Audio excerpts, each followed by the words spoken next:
काम क्रोध मद मत्सर दंभ अहंकार षड्रिपू जातात कोणाचे आणि गेलेले कळतात कसे. एक माय माऊली सती जायला निघाली होती, तिचा पती मेला.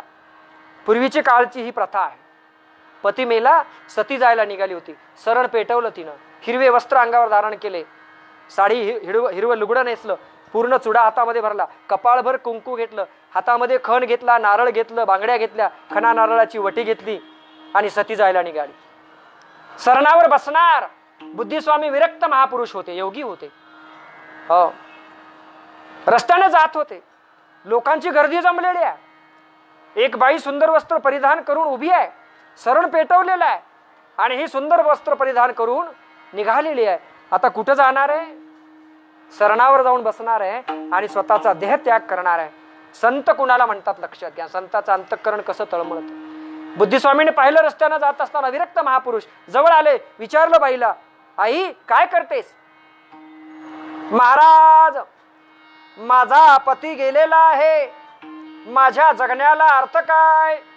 पूर्वीचा काळावर हे, आता तर मरायची वाट बघतात. विनोदाचा भाग द्या सोडून, सगळ्या नसतात बिचाऱ्या तशा मायमावल्या. पतिव्रता तिलाच म्हणतात. तुका म्हणे पतिव्रता आणि तिची देवावरी सत्ता. असू द्या, पण तरीही मायमावली जगाचं उत्पत्ती करणारी आणि जगाचं पालन पोषण करणारी अजूमाया शक्ती. ती म्हणाली, महाराज, माझ्या पतीच्या मृत्यूनंतर मला काय किंमत राहणार आहे? मी जगून काय अर्थ आहे?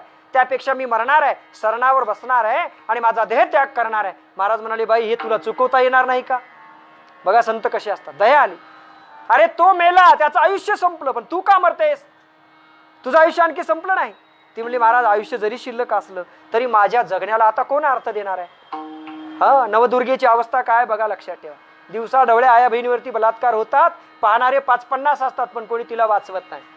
स्त्रीचं रक्षण करणारे संत साधू दया आली बुद्धिस्वामीला. म्हणाले, असं कर, तू सती जाणं रद्द कर. सगळे लोक म्हणायला लागले, हे महाराजा, तुला येडं लागले काय? अरे ती बाई तयार झालेली आहे, कपडे घातलेले आहेत, चुडा भरलेला आहे, कपाळ भरून कुंकू लावलेला आहे, तिला सरणावर बसणंच आहे आणि तिनं ते सतीचं वाण हातात घेतलेलं आहे. सुपामध्ये घेऊन जायच्या त्या मायमावल्या बिचाऱ्या. सुपातलं वाण, आता हे टाकायचं वाण कुठं? बुद्धिस्वामी म्हणले, ठीक आहे, जमत असेल तर माझ्या झोळीत टाका. संत याला म्हणतात. सूक्ष्म विचार लक्षात घ्या. जगाची दया संताला येते. म्हणले, बाई, तुला जर जमत असेल तर तुझं हे सतीचं वाण माझ्या झोळीत टाक आणि तू मरू नको. मग ते लोक म्हणले, कोणाला तरी मरावं लागल. बघा लोक कशी असतात. कर्मटपणा काय, कुठून प्रथा आणल्या देव जाणे. म्हणले, तिच्या नावचं कोणाला तरी मरावं लागल. बुद्धिस्वामी म्हणाले, मी मरतो. बघा हो, संताची काय दया आहे.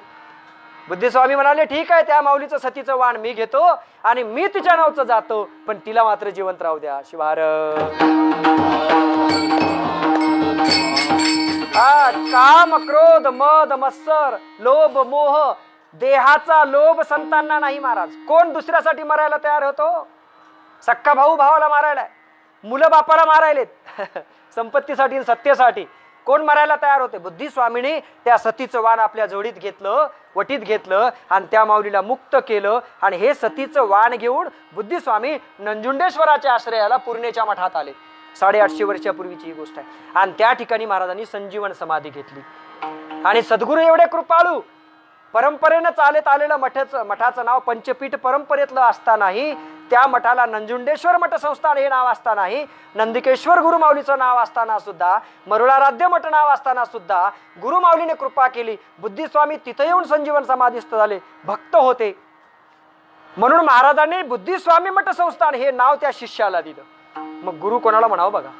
मठाची परंपरा खंडित केली महाराजांची आणि तेव्हापासून त्या मठाचं नाव श्री गुरु बुद्धिस्वामी मठ संस्थान, पूर्णा, लाशिना, लक्ष्मीवना असं पडलं. हा त्याग फक्त संतच करू शकतात. ही संत दृष्टी तुमच्या आमच्याकडे यावी म्हणून